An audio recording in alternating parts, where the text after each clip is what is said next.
Yes, welcome back to Aidcom. ഈ വീഡിയോയിൽ corporate അക്കൗണ്ടിങ്ങിന്റെ second പാർട്ടാണ് നമ്മൾ ഡിസ്കസ് ചെയ്യുന്നത്. മോഡൽ ക്വസ്റ്റ്യൻ പേപ്പറിന്റെ ഫസ്റ്റ് പാർട്ട് നമ്മൾ ഓൾറെഡി ഡിസ്കസ് ചെയ്ത് കഴിഞ്ഞു. ആ ഫസ്റ്റ് പാർട്ട് കാണാത്തവർ അത് കണ്ടതിന് ശേഷം സെക്കൻഡ് പാർട്ടിലേക്ക് കടക്കുക. അതൊരു മോഡൽ എക്സാമിനേഷൻ ആണ് നമ്മൾ ഉദ്ദേശിച്ചിട്ടുള്ളത്. അതിന്റെ എങ്ങനെ ഒരു ഐഡിയ കിട്ടാൻ വേണ്ടിയിട്ട്. അപ്പോൾ ഈ ഒരു മോഡൽ നോക്കിയാൽ അതിന് നിങ്ങൾക്ക് മനസ്സിലാവും ഏത് ഭാഗത്തു നിന്നാണ് ക്വസ്റ്റ്യൻ വരിക, എങ്ങനെയാണ് അതിന്റെ മോഡൽ അല്ലെങ്കിൽ FIUGPയുടെ ക്വസ്റ്റ്യൻസ് എങ്ങനെ വരിക എന്നുള്ളത് എനിക്ക് ഏകദേശം ഒരു ഐഡിയ കിട്ടും. അപ്പോൾ സെക്ഷൻ എ നമ്മൾ ഓൾറെഡി കഴിഞ്ഞ ക്ലാസ്സിൽ ഡിസ്കസ് ചെയ്ത് കഴിഞ്ഞു. ഇനി സെക്ഷൻ ബിയിലേക്ക് നമ്മൾ കിടക്കുകയാണ്. സെക്ഷൻ ബിന്റെ ഒരു പ്രത്യേകത 6 മാർക്കാണ് സെക്ഷൻ ബിയിലുള്ളത്. Answer all question ceiling 36. 8 question ഉണ്ടാവും. അതിൽ ഓരോ ക്വസ്റ്റ്യൻ 6 മാർക്ക്, മാക്സിമം 36 മാർക്കാണ് കിട്ടുക. ഓക്കെ, കൂടുതൽ ലെങ്തി ആവാതെ നമ്മൾ വീഡിയോയിലേക്ക് കടക്കാം. ചുരുങ്ങിയ എക്സ്പ്ലനേഷൻ ഉണ്ടാവുള്ളൂ, കാരണം കൂടുതൽ ലെങ്ത് ആകും. അതുകൊണ്ട് what journal entry will be made in the following case. താഴെ പറയുന്നതിൽ എന്ത് ജേർണൽ എൻട്രി നിങ്ങൾ കൊടുക്കുന്നതാണ്. നമ്മുടെ ഡിബഞ്ചറിന്റെ ചാപ്റ്ററിൽ കുറച്ച് ക്വസ്റ്റ്യൻ ആണ് ഈ തന്നിട്ടുള്ളത്. A company issued 40,000 6% debentures at par, redeemable at par. Issue ചെയ്യുന്നത് പാറില്, റെഡീം ചെയ്യുന്നതും പാറില്. അങ്ങനെയാണെങ്കിൽ അത്തരം ക്വസ്റ്റ്യൻസ് ഏത് ടൈപ്പ്, അതിന്റെ ജേർണൽ എൻട്രി എന്ത് വരും എന്നുള്ളതാണ് പറയണത് അല്ലെ. അപ്പോൾ 40,000 പ്രത്യേകം ശ്രദ്ധിക്കുക, ഇഷ്യൂ ചെയ്യുന്നതും പാറിലാണ്, റെഡീം ചെയ്യുന്നതും പാറിലാണ്. അപ്പൊ ഇവിടെ നമുക്ക് വലിയൊരു പ്രശ്നമില്ല. ഓക്കെ, വലിയൊരു പ്രശ്നം നമുക്ക് ഇവിടെ ഇല്ല. അപ്പൊ ഇവിടെ അതിന്റെ ആൻസർ ഇവിടെ 5 ട്രാൻസാക്ഷൻസ് തന്നിട്ടുണ്ട്. 5ന്റെയും ജേർണൽ എൻട്രി നമ്മൾ എഴുതണം. അപ്പൊ journal entry, first journal entry bank account up to debentures ആണ്. ജസ്റ്റ് എമൗണ്ട് കൊടുക്കുക 40,000. ഇഷ്യൂഡ് അറ്റ് പാർ ആണ്, റെഡീമബിൾ ടു പാർ ആണ്. അപ്പൊ അവിടെ നമുക്ക് വലിയൊരു പ്രശ്നമില്ല ആ journal എൻട്രിയിൽ. Then a company issue ചെയ്തു 40,000 6% debentures at a discount 10%. Same തന്നെയാണ്. 10% ഡിസ്കൗണ്ടിനാണ് ഇഷ്യൂ ചെയ്തത്. റെഡീമബിൾ അറ്റ് പാർ, റെഡീം ചെയ്യുന്നത് പാറിലാണ്, പക്ഷേ നമ്മൾ ഇഷ്യൂ ചെയ്യുന്നത് ഡിസ്കൗണ്ട് 10%ലാണ്. അപ്പൊ നമ്മൾ അതിന്റെ ജേർണൽ എൻട്രി ഇങ്ങനെ വരാൻ നോക്കിയാൽ ജസ്റ്റ് നോക്കിയേ. ആദ്യത്തെ journal entry bank account up to debentures, അത് നമ്മൾ എന്തായാലും കൊടുക്കും. നോർമലി നമ്മൾ കൊടുക്കുന്നത് bank account up to debentures account അല്ലേ.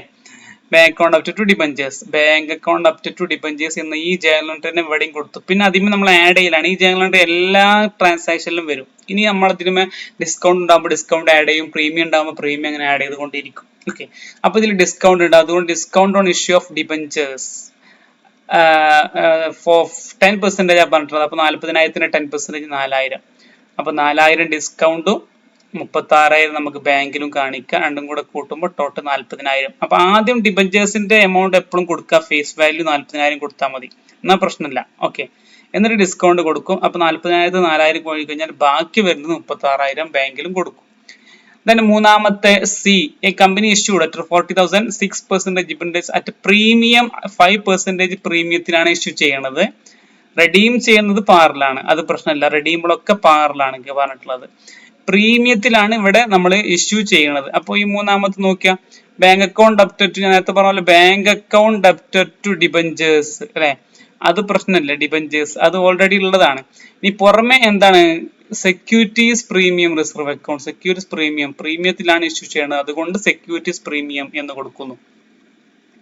5%, 40,000 5%, 2,000. 40,000 2,000 കൂട്ടുമ്പോൾ 42,000. അങ്ങനെയാണ് അതിന്റെ ആൻസർ വരിക. 4, company issued at ₹40,000 6% debentures at par, issue ചെയ്യുന്നത് പാറിലാണ്, പക്ഷെ ഇവിടെ റെഡീമബിൾ അറ്റ് 10% പ്രീമിയം. ഇവിടെ റെഡീം ചെയ്യുന്നത് 10% പ്രീമിയത്തിലാണ്, അതാണ് വ്യത്യാസം. ഇതുവരെ നമ്മൾ റെഡീം ചെയ്യണത് പാറിലാന്ന് പറയുന്നത്, ഇപ്പൊ നമ്മൾ റെഡീം ചെയ്യുന്നത് പ്രീമിയത്തിലാണ്. ആ ഒരു വ്യത്യാസം നമ്മൾക്ക് എങ്ങനെ ഇതിൽ നോക്കാം. ഓൾറെഡി പറഞ്ഞ പോലെ bank account up to debentures normally നമ്മൾ കൊടുക്കും. ഡിബഞ്ചേഴ്സിന്റെ എമൗണ്ട് എപ്പോഴും 40,000 ഫേസ് വാല്യൂ കൊടുക്കും, നോ ഡൗട്ട്.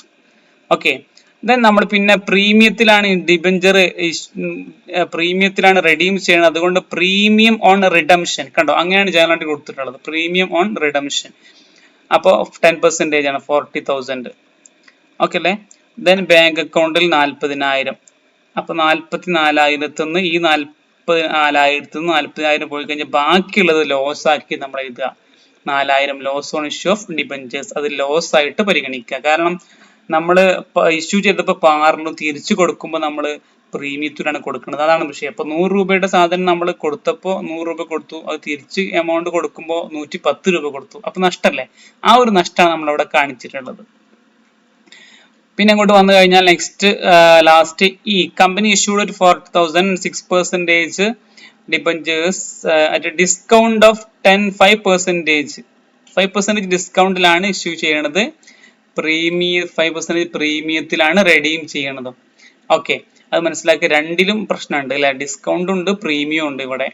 അപ്പോൾ ഈ ലാസ്റ്റത്തെ 5ാമത്തെ bank account up to debentures നമ്മൾ നേരത്തെ പറഞ്ഞതുപോലെ തന്നെ ഡിബഞ്ചേഴ്സിന്റെ എമൗണ്ട് നമ്മൾ എപ്പോഴും ഫേസ് വാല്യൂ കൊടുക്കുക, നോ ഡൗട്ട്. ദെൻ പറഞ്ഞ പോലെ തന്നെ പ്രീമിയം ഉണ്ട്. പ്രീമിയം 5% ആണ്, 2000 കൊടുത്തു. പിന്നെ നമ്മൾ loss on issue on debentures നമ്മുടെ 4000 അത് കൊടുക്കുന്നു. എന്നിട്ട് നമ്മൾ എന്ത് ചെയ്യുന്നു? ഈ എമൗണ്ട് 42,000 4000 പോയി കഴിഞ്ഞാൽ ബാക്കിയുള്ള എമൗണ്ട് നമ്മൾ ബാങ്കിലേക്ക് കാണിക്കുന്നു, 38,000 എന്ന രീതിയിൽ കാണിക്കുന്നു. ഓക്കെ, അപ്പൊ ഇതാണ് ഒന്ന് നോക്കുക നിങ്ങൾ. എന്റെ നരേഷനൊക്കെ നോക്കണേ. ദെൻ മറ്റൊരു question, Krishna limited with an authorised capital of equity shares. ഇത് നമ്മുടെ ഷെയർസിന്റെ ഫസ്റ്റ് ചാപ്റ്റർ ഉള്ളതാണ് അല്ലെ. 10 each issued 15% shares payable to on application to on allotment and balance on first call final call. Application for 15,000 shares were received. 15,000 were duly allotted. Allotment money and call money were duly received by the company. Show the journal entry. Simple question ആണ്. നമ്മളോട് just journal entry ഇതാണ് പറഞ്ഞിട്ടുള്ളത്. Simple ആണ്. ഇവിടെ 20,000 equity share ആണ്. ഒന്നിന്റെ വില 10 രൂപയാണ് ഓതറൈസ്ഡ് ആയിട്ടുള്ളത്. പക്ഷെ നമ്മളിവിടെ ഇഷ്യൂ ചെയ്യണതാണ് നോക്കേണ്ടത്. ഈ ഓതറൈസർ നമ്മൾ നോക്കരുത്. ഇഷ്യൂ ചെയ്യുന്നത് 15,000 ആണ്. ഓക്കെ, ഈ ഓതറൈസർ നമ്മൾ നോക്കേണ്ട ആവശ്യമില്ല. അവർ തീരുമാനിക്കുന്ന ഡിസൈഡിങ് ക്യാപിറ്റൽ ആണ്, അത് നമ്മൾ നോക്കേണ്ട ആവശ്യമില്ല. ഇഷ്യൂ ചെയ്യണത് എത്രയാണോ അതുമായി ബന്ധപ്പെട്ട ജേണൽ എൻട്രീസ് ആണ് ഇവിടെ വേണ്ടത്. അപ്പൊ 15,000 10 രൂപയാണ് ഒന്നിന്റെ വില എന്ന് മനസ്സിലാക്കുക. അപ്പോൾ bank account up to first നമ്മൾ അപ്ലിക്കേഷൻ മണി കിട്ടുന്നു. അപ്ലിക്കേഷൻ മണിയുടെ വില 2 ആണ്, 2 രൂപയാണ് അപ്ലിക്കേഷൻ മണി. അലോട്ട്മെന്റ് 2 അല്ലെ. അങ്ങനെ അപ്ലിക്കേഷൻ അലോട്ട്മെന്റ് ഒക്കെ തന്നിട്ടുണ്ട്. Application bank account up to share application 2 into 15,000 15,000 share ആണ്. അപ്ലിക്കേഷൻ മണി 2 രൂപ, 2 ഇൻറ്റു 15,000 അങ്ങനെയാണ് 30,000 വന്നിട്ടുള്ളത്. ഇതിനകത്ത് നമ്മൾ ട്രാൻസ്ഫർ ചെയ്യുന്നു share application account up to share capital. ഈ ജേണൽ എൻട്രിക്ക് എല്ലായിടത്തും ഉണ്ടാവും കേട്ടോ. ഇതെന്തായാലും ക്വസ്റ്റ്യൻ വരും ഈ രീതിയിൽ. ഇതെങ്കിലും നമ്മൾ എഴുതി വെക്കണം അറ്റ്ലീസ്റ്റ്. ഇത് നമ്മൾ അലോട്ട്മെന്റ് മണി ഡ്യൂ ആവുന്നു. Allotment share allotment account up to share capital. അലോട്ട്മെന്റും 2 തന്നെയാണ്. അപ്പൊ 2 ഇൻറ്റു 15,000 അങ്ങനെയാണ് 30,000. അത് നമ്മൾ എന്ത് ചെയ്യുന്നു? കിട്ടുന്നു. അലോട്ട്മെന്റ് മണി കിട്ടുന്നു. Bank account up to share allotment. Then നമ്മൾ first call and final call, ബാക്കിയുള്ളത് first call and final call ആണ്. അതായത് 10 രൂപയിൽ 2 രൂപ, ടോട്ടൽ 10 രൂപയിൽ 2 രൂപ അപ്ലിക്കേഷൻ, 2 രൂപ അലോട്ട്മെന്റ്. ബാക്കി എത്ര ഉണ്ടാവും? 6 രൂപ ഉണ്ടാവും അല്ലെ. അപ്പൊ 6 ഇൻറ്റു 15,000 15,000, അതാണ് 90,000 വന്നിട്ടുള്ളത്. അതാണ് share first call account up to share capital due ആവുന്നു, അത് കൊടുക്കുന്നു. Bank account up to share first and final call 90,000. Simple ആണ്. ഇങ്ങനത്തെ ഒരു ക്വസ്റ്റ്യൻ എന്തായാലും പ്രതീക്ഷിക്കാം. ഓക്കെ, ദെൻ മറ്റൊരു ക്വസ്റ്റ്യൻ ആണ് theory. What is a slip system? Explain advantage and disadvantage. നമ്മുടെ ബാങ്കിങ് കമ്പനി എന്നുള്ള ചാപ്റ്ററിലുള്ള ഒരു ക്വസ്റ്റ്യൻ ആണ്. അതിന്റെ ഒരു തിയറി ക്വസ്റ്റ്യൻ ആണ്. സ്ലിപ്പ് സിസ്റ്റം എന്ന് പറഞ്ഞാൽ എന്താണെന്നുള്ളതാണ്, അതിന്റെ അഡ്വാൻറ്റേജും ഡിസഡ്വാൻറ്റേജും.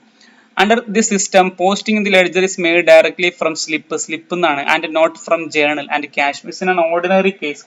The slip themselves act as a loose journal entry. ഒരു സ്ലിപ്പ് സിസ്റ്റം ആണ് അവിടെ ഉള്ളത്. നമ്മൾ ബാങ്കിൽ പോയാൽ കാണാൻ പറ്റും അല്ലെ. അതിൽ നിന്നാണ് അവർ പോസ്റ്റ് ചെയ്യണത്. അതാണ് ബാങ്കിന്റെ പ്രത്യേകത. അതിന്റെ advantage, there is no need for keeping subsidiary book. Subsidiary ബുക്കിന്റെ ആവശ്യമില്ല. It save lot of time and labor of the bank staff. It also reduce the possibility of fraud and error. ഫ്രോഡും എററൊക്കെ കുറക്കും, കാരണം നമുക്ക് കറക്റ്റ് എവിഡൻസ് ഉണ്ടാവില്ല. It help proper distribution of work. It also provide a good system of internal check. Just നിങ്ങൾ നോക്കിയാൽ മതി. അതിന്റെ disadvantage ഉണ്ടാവും. Slip may be lost ആവാൻ, ഡെസ്ട്രോയിഡ് ആവാൻ, നശിച്ചു പോകാം. It's very difficult to keep slip safely due to large number. ഒരുപാട് നമ്പർ സ്ലിപ്പുകൾ ഉണ്ടാവും, അത് നമുക്ക് കീപ്പ് ചെയ്യാന്നുള്ളത് വളരെ പ്രയാസമാണ്. Labour, time, money is wasted. Dishonest employee may misappropriate money. Dishonest employees ഉണ്ടാവും, അവര് അത് മിസ്അപ്രോപ്രിയേറ്റ് ചെയ്യാം. ഓക്കെ, ഇത്തരം കുറച്ച് ഡിസഡ്വാൻറ്റേജ് നിങ്ങൾ ആഡ് ചെയ്യാം.